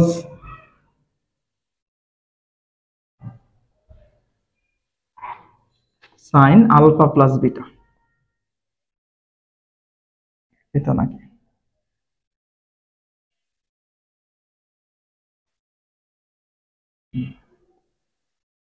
P সমান R cos alpha divided by sine alpha plus beta, এটা হচ্ছে পি এর মান। যদি আমরা কিউ উপাংশের মান বের করতে যাই তাহলে হবে R cos beta divided by sine alpha plus beta. আচ্ছা, সো ব্যাপারগুলো খেয়াল করো, কিভাবে মনে রাখবা। আর তো নিতেই হবে, কারণ আর হচ্ছে পি এর একটা অংশ। সো আর কজ আলফা, আলফা কেন? কারণ আরটা পি এর সাথে আলফা কোণ উৎপন্ন করছে। নিচে দেখো দুইজনেরই same, sine alpha plus beta, দুইজন দুই ক্ষেত্রে এখানে সেম। আর কিউ এর ক্ষেত্রে দেখো নিচে আর কজ বিটা, কারণ এখানে বিটা কোণ আর এর সাথে উৎপন্ন করলো, তাই আর কজ বিটা। এটা গেল হচ্ছে ভেক্টরের যে কোনো দুই দিকে বিভাজন। এবার আমরা কি শিখবো? লম্ব দিকে বিভাজন। 2 নাম্বার হচ্ছে লম্ব দিকে বিভাজন, অর্থাৎ দুইটা ভেক্টর পি আর কিউ, এদেরকে পরস্পর আমরা লম্ব দিকে ভাগ করব। মানে এই পি আর কিউ এর মধ্যবর্তী যে লম্ব 90 ডিগ্রি, আর ভেক্টরটাকে দুইটা ভাগে ভাগ করছি, একটা হচ্ছে পি একটা হচ্ছে কিউ, যেখানে পি আর কিউ দুইটা পরস্পর 90 ডিগ্রি মানে লম্ব ভাবে আছে, এই কারণে লিখছি লম্ব দিকে বিভাজন। সো এখন এটা আগের মতো আলফা ধরি, এটা আগের মতো বিটা ধরি, যেখানে আলফা প্লাস বিটা মানে হচ্ছে 90 ডিগ্রি। আমরা চাইলে এখানে চিত্রটা ফুল কমপ্লিট করতে পারি, না করলেও সমস্যা নেই, জাস্ট বোঝার জন্য। এখন সো আমাদের পি এর মান আগের মতো R cos alpha divided by sine alpha plus beta. এখন সাইন আলফা, আলফা প্লাস বিটার মান কত বলো তো? 90 ডিগ্রি। তাহলে আমরা পাচ্ছি সাইন 90। সাইন 90 এর মান কত? 1। তার মানে আমরা পাচ্ছি পি সমান আর কজ আলফা। এটা হচ্ছে পি এর ভ্যালু। ওকে, সো আমরা এই পাশে একটু মুছে দেই। এখন আমরা হচ্ছে আর এর ভ্যালু, আর সমান হচ্ছে কি হবে? সরি, আর না, কিউ। কিউ সমান হচ্ছে R cos beta divided by sine alpha plus beta, R cos beta divided by হচ্ছে আমাদের সাইন 90। সাইন 90 এর মান 1, তার মানে কিউ সমান আর কজ বিটা। আমরা পি সমান কি পেলাম? আর কজ আলফা। কিউ সমান পাইলাম হচ্ছে আর কজ বিটা। কখন? যখন দুইটা ভেক্টরকে পরস্পর লম্ব দিকে ভাগ করব তখন। তো এই জিনিসটাকে আমরা একটু যদি মডিফাই করতে চেষ্টা করি, ধরো আমি দুইটাকেই চাচ্ছি, পি আর কিউ দুইটাকে আমি চাচ্ছি আলফা কোণের সাপেক্ষে প্রকাশ করতে, মানে এখানেও আলফা আছে এখানে বিটা আছে, আমি চাচ্ছি এটারও বিটা আলফা বানায় ফেলতে। কি করতে হবে? আমরা একটু আগে দেখছি আলফা আর বিটার যোগফল কত? 90 ডিগ্রি। তাহলে বিটা সমান কি হবে? 90 মাইনাস আলফা। যদি করি এখানে 90 মাইনাস আলফা, এটা হচ্ছে 90 এর এখানে গুণিতক কত? 1, বিজোড় সংখ্যা, তাই কজ চেঞ্জ হয়ে সাইন হয়ে যাবে। এটা প্রথম কোয়াড্রেন্টে আছে, তাই কজ পজিটিভ, আর এখানে হবে আলফা। তো আমি যদি আলফার রেসপেক্টে দুইজনকে প্রকাশ করতে চাই, তখন পি সমান হবে আর কজ আলফা, কিউ সমান হবে আর সাইন আলফা। এই রকম যখন ঘটনা, এটাকে তখন বলা হয় অনুভূমিক উপাংশ। অনুভূমিক উপাংশ। আর এটাকে বলা হয় উলম্ব উপাংশ। উলম্ব উপাংশ মনে রাখো। অর্থাৎ একদম সহজ ভাষায় বলে দিই, যেখানে কস থাকবে সেটা হচ্ছে অনুভূমিক, যেখানে সাইন থাকবে সেটা হচ্ছে উলম্ব। ধরো আমাদের এই বিটা এখন নাই, ধরো আমাদের এই বিটা এখন নাই, আমাদের শুধু আর আছে, পি আছে, কিউ আছে। তাহলে পি, দেখো আর ভেক্টরটা কার সাথে কোণ উৎপন্ন করছে? পি এর সাথে, আলফা। তার মানে পি সমান হচ্ছে আর কজ আলফা, কিউ সমান হচ্ছে আর সাইন আলফা। এখন যদি আমি কি তোমাকে বলি যে বিটার রেসপেক্টে প্রকাশ করতে হবে, ধরো আমি বললাম যে, আচ্ছা এখানে ছোট করে আমি দেখা দিচ্ছি, ধরো আমাদের এটা পি, এটা কিউ, এটা ধরো আর। এখন ধরো এটা হচ্ছে বিটা, আমি বললাম যে বিটার রেসপেক্টে প্রকাশ করো, তাহলে কি হবে? মনে রাখবো যার সাথে উৎপন্ন করছে ভেক্টর মানে লুপ আর, যেটা কিউ এর সাথে উৎপন্ন করছে, তাহলে কিউ সমান হবে আর কস বিটা। যার সঙ্গে উৎপন্ন করবে কোণ সে হবে কস, তাকে আমরা বলবো অনুভূমিক। আর যার সাথে উৎপন্ন করবে না সে হবে সাইন, তাকে আমরা বলবো উলম্ব উপাংশ। সো এটা হচ্ছে অনুভূমিক, এটা হচ্ছে উলম্ব উপাংশ। যার সাথে কোণ উৎপন্ন করবে সে কস, যার সাথে উৎপন্ন করবে না সে সাইন। উপাংশের মানের ক্ষেত্রে এই জিনিসটা খুবই খুবই গুরুত্বপূর্ণ, আমাদের অনেক জায়গায় এই জিনিসগুলো অ্যাপ্লাই করার দরকার হবে। ওকে, সো আমাদের উপাংশের কনসেপ্টটা আমরা আশা করি বুঝতে পারছি। এখন আমাদের উপাংশের অ্যাপ্লিকেশনটা দেখব। তোমাদের একটা কোশ্চেন খুবই পপুলার আছে, সেটা হচ্ছে লন রোলার। লন রোলার যা ট্রলি ব্যাগটাই, যে কোনো কিছুর হাতল ধরে তুমি টানো বা ঠেলো একই জিনিস। তো এখন আমরা সেই রিমার্কেবল কোশ্চেনটা শিখব, লন রোলার ঠেলা সহজ নাকি টানা সহজ, নাকি টানা সহজ। এইটা আসুক, বা যদি বলে ট্রলি ব্যাগ ঠেলা সহজ নাকি টানা সহজ, বা যে কোনো একটা বস্তু ঠেলা সহজ নাকি টানা সহজ, একই অ্যান্সার হবে সব ক্ষেত্রে। দেখো, সো এখন আমরা হচ্ছে লন রোলার প্লাসটা দেখবো যে ঠেলার ক্ষেত্রে। ধরে নিলাম এই হচ্ছে মাটি, এটা একটা রোলার। এখন রোলারকে ধরো কেউ একজন এফ বল প্রয়োগ করে তাকে সামনের দিকে নিচ্ছে। আচ্ছা, ধরে নিলাম আমরা এখানে মাটির সাথে লন রোলারের হাতলটা হচ্ছে থিটা কোণ উৎপন্ন করে, মানে সে থিটা কোণে হচ্ছে তাকে ঠেলতেছে। তো রোলারটা সামনের দিকে যাবে, খুব ভালো কথা। এখন দেখো এই যে ভেক্টরটা, এই এফ ভেক্টরটাকে আমরা দুইটা উপাংশে ভাগ করতে পারি, দুইটা লম্ব উপাংশে ভাগ করতে পারি। একটা হচ্ছে এই বরাবর, একটা হচ্ছে এই বরাবর। হ্যাঁ, অনেকে বলতে পারে ভাই আপনি উপরের দিকে নিলেন না কেন, নিচের দিকে নিলেন কেন? ভাই দেখো, আমরা একটু আগে যখন করছি আর, এটা পি এটা কিউ, এই পি আর কিউ মিলে কিন্তু আবার আর হওয়া লাগবে, কারণ তুমি আর থেকে পি আর কিউ সৃষ্টি করছো। এখন আমি যদি কিউ রে এদিকে না দিয়া, আমি যদি কিউ রে এদিকে দিতাম, তুমি কি পি আর কিউ মিলে আর কে এদিকে পাইতা না? তখন আর হচ্ছে আমার এদিকে। তো এই জিনিসগুলো কিন্তু খেয়াল রাখতে হবে, অনেকে এই জিনিসগুলো ঘোলায়া যায়, এই কারণে আমি ক্লিয়ার করে দেওয়ার চেষ্টা করছি।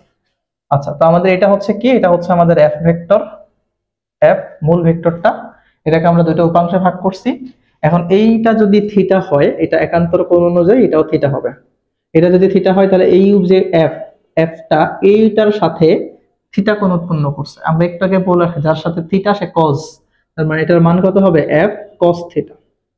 আর এটার মান কি হবে? F sine theta. ঠিক আছে, সো এফ কস থিটা গেল, এফ সাইন থিটা গেল। আর এই যে রোলার, যেটা রোলারের এটা নিজের ওজন আছে না?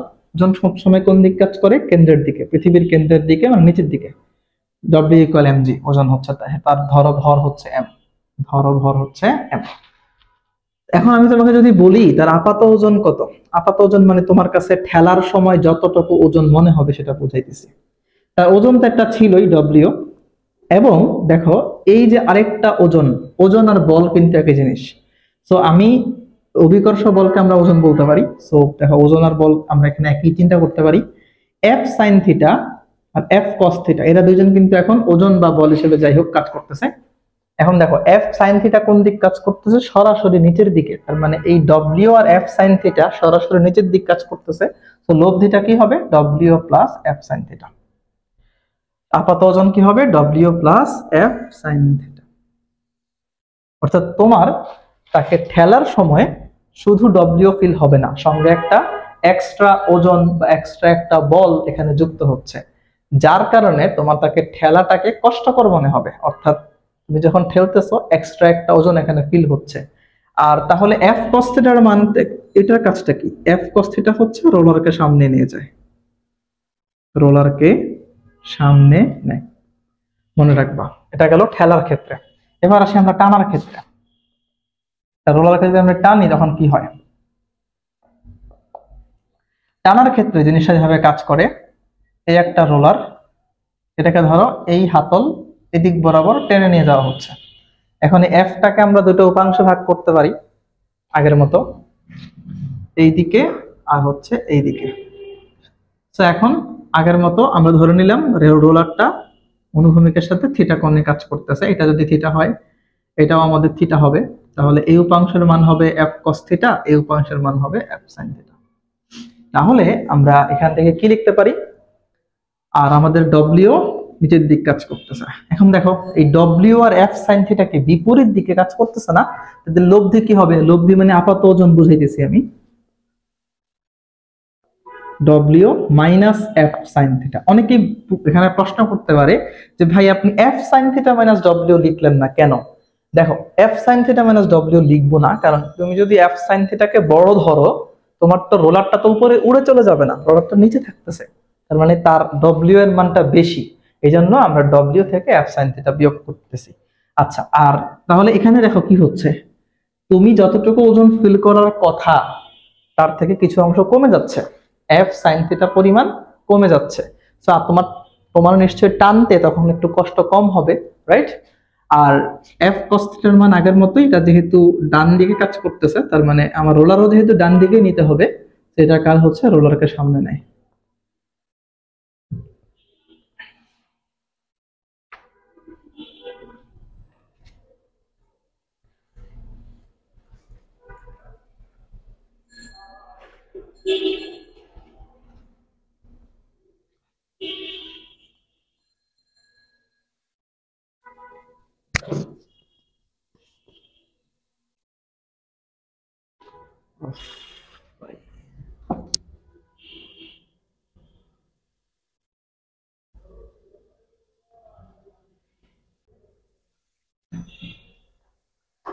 ওকে, সো লন রোলারের ব্যাপারটা আশা করি আমরা সবাই বুঝতে পারছি। ট্রলি ব্যাগ, লন রোলার যাই বলুক না কেন, আমাদের এখানে ব্যাপারগুলো সেম হবে। আচ্ছা দেখো, এখন লন রোলার থেকে কি টাইপের কোশ্চেন আসতে পারে? যদি ম্যাথমেটিক্যাল কোশ্চেন আসে, এটা নরমালি 2 নম্বরের প্রশ্ন হিসেবে আসে। তার মানে আমরা যেটা শিখলাম, লন রোলার ঠেলার চাইতে টানা সহজ, কারণ টানার সময় কি হয়? ওজন হ্রাস পায়, ঠেলার সময় ওজন বৃদ্ধি পায়। আচ্ছা, তো আমরা একটা কোশ্চেন সলভ করি, চলো। ধরে নিলাম 30 কেজি ভরের একটি ট্রলি ব্যাগ লিখি, ট্রলি ব্যাগকে 10 নিউটন বল প্রয়োগ করে ভূমির সাথে 30 ডিগ্রি কোণে যথাক্রমে ঠেলে এবং টেনে নিয়ে যাওয়া হলো।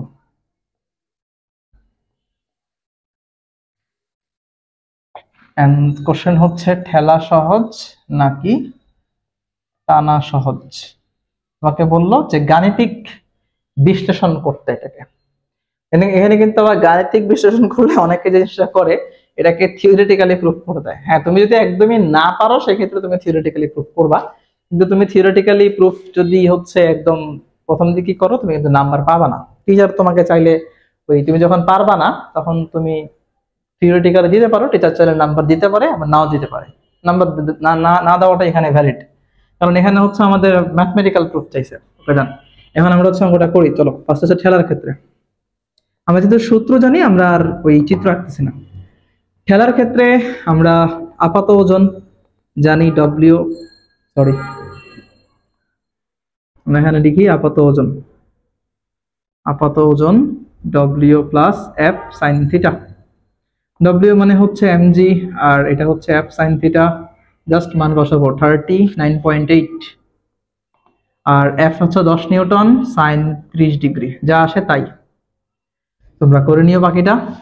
আর এখানে হচ্ছে তোমার টানার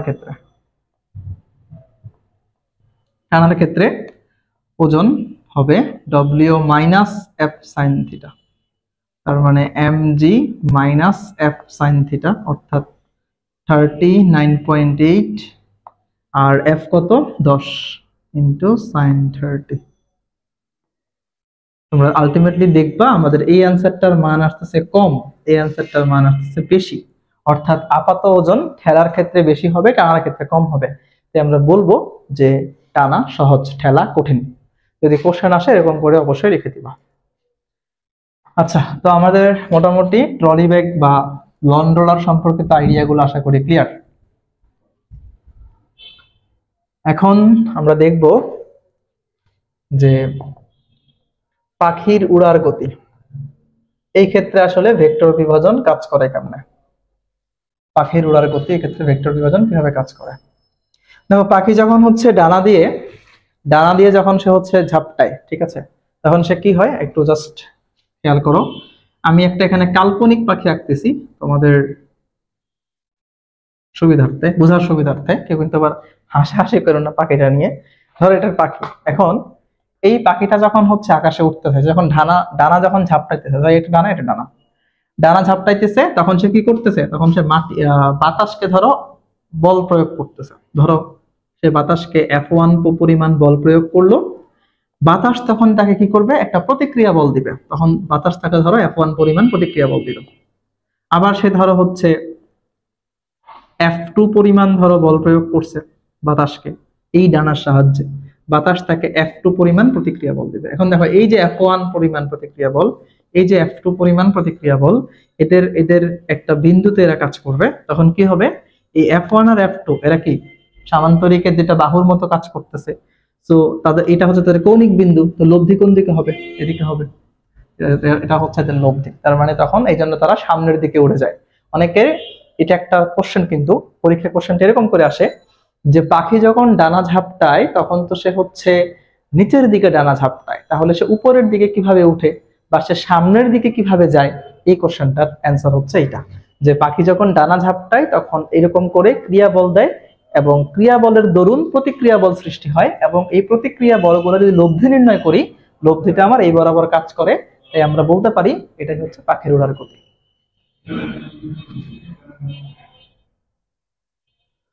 ওকে, সো পাখির উড়ার গতি গেল। এরপরে আমরা ভেক্টর বিভাজনের আরেকটু প্রয়োগ দেখব, যেমন হচ্ছে নৌকার গুণ টানা। নৌকার গুণ টানা, দেখো এই জিনিসটা পরীক্ষায় আসেই, প্রায় পরীক্ষায় এটা আসে, নৌকার গুণ টানা। খেয়াল করো খুব ভালোভাবে। এটা ধরো একটা নৌকা, এখানে ধরো মাঝি, আর এটা ধরো নদীর পাড়। এখন এখানে একটা রশি বাঁধা আছে, রশির সাহায্যে কিছু লোক ধরো হচ্ছে এই নৌকাটাকে টানতেছে, ঠিক আছে, আর এটা হচ্ছে নদী, এই পুরোটা হচ্ছে নদী। আচ্ছা, এখন নৌকার গুণ টানা মানে কি, এটা একটু ক্লিয়ার করে রাখি। তোমরা এটা ইউটিউবে সার্চ দিলে পাবা নৌকার গুণ টানা। এখনো ওই যে তোমার এক চ্যানেলে একটা অনুষ্ঠান হইতো, মাটি ও মানুষ, সম্ভবত ওই যে শাইখ সিরাজ হচ্ছে অনুষ্ঠানটা করতো, তো ওইখানে উনি একবার দেখাইছিল যে গুণ কিভাবে টানে। মাঝিরা হচ্ছে তোমার, মাঝি বলতে কিছু মানুষ থাকে, নদীর পাড় থেকে নৌকাটাকে টানতে হয়। এখন আসলে ট্রলার চালিত নৌকা বের হইছে, ইচ্ছা মতো তোমার যেদিকে ইচ্ছা ওইদিকে যাওয়া যায়, নদীর স্রোত কোনো সমস্যা করে না। কিন্তু আগের কালের যে মালবাহী নৌকাগুলো ছিল ওইগুলা কিন্তু টানা, মানে মাঝির পক্ষে একা কিন্তু আসলে বৈঠা দিয়ে এক জায়গা থেকে নৌকার এক জায়গায় নেওয়া পসিবল ছিল না, খুবই কষ্ট হতো। তো তখন কি করতে হইতো, তখন হচ্ছে এই যে পাড় থেকে কিছু মানুষ হচ্ছে দড়ি দিয়ে নৌকাটাকে টেনে সামনের দিকে নিয়ে যাইতো। এখন একটা প্রশ্ন, যে প্রশ্নটা এখান থেকে মেইনলি মানুষের মনে আসে, সেটা হচ্ছে এই মানুষগুলা তো দড়ি দিয়ে নৌকাটাকে পাড়ের দিকে টানতেছে, ইজ ইট, পাড়ের দিকে টানতেছে, তাহলে নৌকা তো পাড়ের দিকে চলে যাওয়ার কথা, নৌকা সামনের দিকে কেমনে যায়, এটাই হচ্ছে এখানে মেইন কনসার্নের বিষয়। আমরা এখন এই জিনিসটা এখানে থেকে ক্লিয়ার করব। তো খেয়াল করো, এখন ধরে নিলাম এই যে মাঝিগুলা F পরিমাণ বল প্রয়োগ করে এই রশির সাহায্যে নৌকাটাকে টানতেছে। তো আমি F কে দুইটা উপাংশে ভাগ করব, একটা হচ্ছে এই পানির দিক বরাবর আর একটা হচ্ছে পাড়ের দিক বরাবর। এখন ধরে নিলাম সে এটার সাথে থিটা কোণে ক্রিয়াশীল, পানির যে ডিরেকশন আছে সেই দিকের সাথে F টা থিটা কোণে ক্রিয়াশীল, তাহলে এই উপাংশের মান F cos থিটা হবে, আর এই উপাংশের মান হবে f sin থিটা।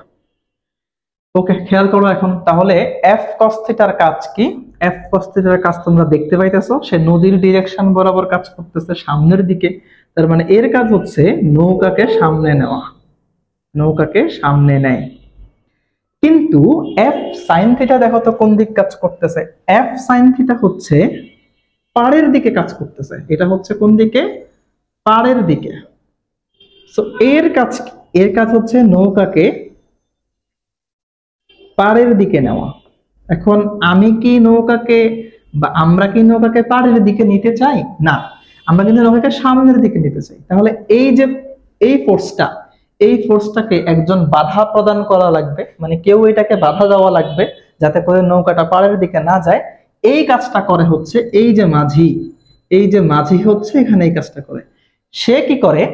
নৌকা যখন তোমার ধরো পাড়ের দিকে যেতে চায়, তখন সে উল্টা দিকে হচ্ছে বৈঠা বাইতে শুরু করে। যখন নৌকা যখন ধরো ওইদিকে যাবে, সে তখন এদিক বরাবর ধরো হচ্ছে পানিগুলারে সরাইয়া দেয় যাতে করে নৌকাটা এরকম করে সাইডে চলে আসে। তো এই যে f sin থিটা, এটা হচ্ছে মাঝির বৈঠা দ্বারা প্রতিহত হয়, মাঝির বৈঠা দ্বারা প্রতিহত হয়। তো ভালো করে মনে রাখো জিনিসগুলা, এগুলা কিন্তু পরীক্ষায় আসে ব্যাখ্যা আকারে, ব্যাখ্যা করতে বলে। f cos থিটার কাজ হচ্ছে নৌকাকে সামনে নেওয়া, f sin থিটা হচ্ছে নৌকাকে পাড়ের দিকে নিয়ে যাওয়া, কিন্তু এটাকে থামাইকে এই যে মাঝি তার বৈঠা দ্বারা এটাকে প্রতিহত করে। তো আমি আশা করি তোমাদেরকে নৌকার গুণ টানার ব্যাপারটা ক্লিয়ার করতে পারছি। এখন আমরা শিখবো হচ্ছে মানুষ যখন হাঁটে তখনও কিন্তু ভেক্টর কাজ করে, ভেক্টর বিভাজন সেখানেও কিন্তু কাজ করে। তো ব্যাপারটা আমাদের বোঝা উচিত, তাই না? মানুষের হাঁটার ক্ষেত্রে দেখো, মানুষের হাঁটার ক্ষেত্রে ভেক্টর বিভাজন কাজ করে কেমনে? আমরা যখন হাঁটি আমাদের পায়ের সাহায্যে আমরা কিন্তু মাটিকে এরকম করে মাটিকে হচ্ছে তোমার বল প্রয়োগ করি। মানে হচ্ছে আমরা এরকম ভাবে মাটিকে বল প্রয়োগ করি, তাহলে কি হবে? আমাদের এই ধরো এই হচ্ছে গোড়ালির সাহায্যে মাটিকে f পরিমাণ বল প্রয়োগ করে, তখন মাটিটাকে একটা কি দেয়? প্রতিক্রিয়া বল দেয়। প্রতিক্রিয়া বল ধরলাম হচ্ছে আর। আমরা কিন্তু হাঁটি কোন বলের সাহায্যে বলো তো? ক্রিয়া বল নাকি প্রতিক্রিয়া বল? আমরা কিন্তু প্রতিক্রিয়া বলের কারণে হাঁটতে পারি, ক্রিয়া বলের কারণে না। ক্রিয়া বল যখন আমরা দেই মাটি, তখন একটা প্রতিক্রিয়া বল দেয়। এটা হচ্ছে সেই প্রতিক্রিয়া বল, রিয়েক্টিভ ফোর্স। আমরা ধরে নিলাম আমরা এখানে থিটা কোণে বল প্রয়োগ করছি, তখন আমাদের এখানে আমরা এটাকে আরটাকে আমরা দুটো উপাংশে ভাগ করতে পারি। এই বরাবর লম্ব উপাংশে ভাগ করলাম, এটা যদি থিটা হয় আমাদের এই অ্যাঙ্গেলটা থিটা হবে। তাহলে এই উপাংশের মান হবে আর cos থিটা, এই উপাংশের মান হবে আর sin থিটা। তাহলে আর cos থিটা কোন দিক কাজ করতেছে? সামনের দিকে কাজ করতেছে। তাহলে আর cos থিটার কাজ হবে সামনে নেওয়া, এটা মানুষকে সামনে হাঁটতে সাহায্য করে। আর sin থিটা দেখো আমাদের একটা ওজন আছে না, mg। তো আর sin থিটা হচ্ছে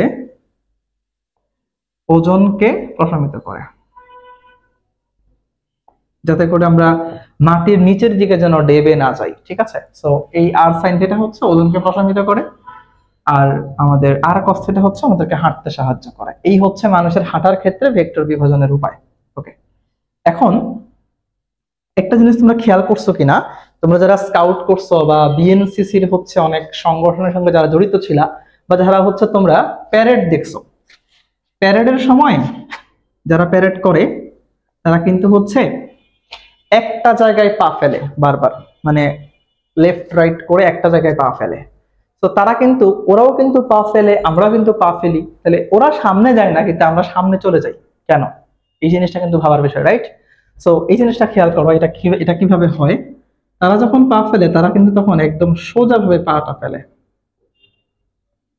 তারা তখন একদম হচ্ছে তোমার সোজাভাবে পা ফেলে। তো সোজাভাবে যখন পা ফেলে তারা তখন 90 ডিগ্রি অ্যাঙ্গেলে হচ্ছে পাটা ফেলে। সো 90 ডিগ্রি অ্যাঙ্গেলে পা ফেললে কি হয়? তো আমি যখন হচ্ছে, আমরা বলছি আমাদেরকে আর cos থিটা সাহায্য করে হাঁটতে, তাহলে আর cos থিটা মানে আর cos 90, আর cos 90 এর মান কত? 0 হয়ে যাবে, এবং আর sin 90 এর মান হচ্ছে তখন শুধু আর হবে। এখন এইটা তো আমাদেরকে হাঁটতে সাহায্য করতো, তাই না? এটা যেহেতু হাঁটতে সাহায্য করতো, এখন এর যেহেতু কোনো মান নাই, তাহলে কি আর আমরা হাঁটতে পারবো সামনে? না। তো এটার টেকনিকটা তাহলে কি? টেকনিকটা হচ্ছে জাস্ট একদম সমান্তরালে পা ফেলতে হবে, ঠিক আছে, মাটির সাথে একদম সমান্তরাল পা ফেলতে হবে, যাতে করে অ্যাঙ্গেলটা আমাদের 90 ডিগ্রি হয়। আর অ্যাঙ্গেল 90 ডিগ্রি হইলেই কিন্তু তখন সামনের দিকে তারা হাঁটতে পারবে না, তারা যে জায়গায় আছে ঠিক ঠিক সে জায়গায় হচ্ছে পা রেখে আপ ডাউন করতে পারবে। ওকে, তো আমাদের এই জিনিসগুলো হচ্ছে ভেক্টর বিভাজনের প্রয়োগ। আশা করি তোমাদেরকে এগুলা বুঝাইতে পারছি।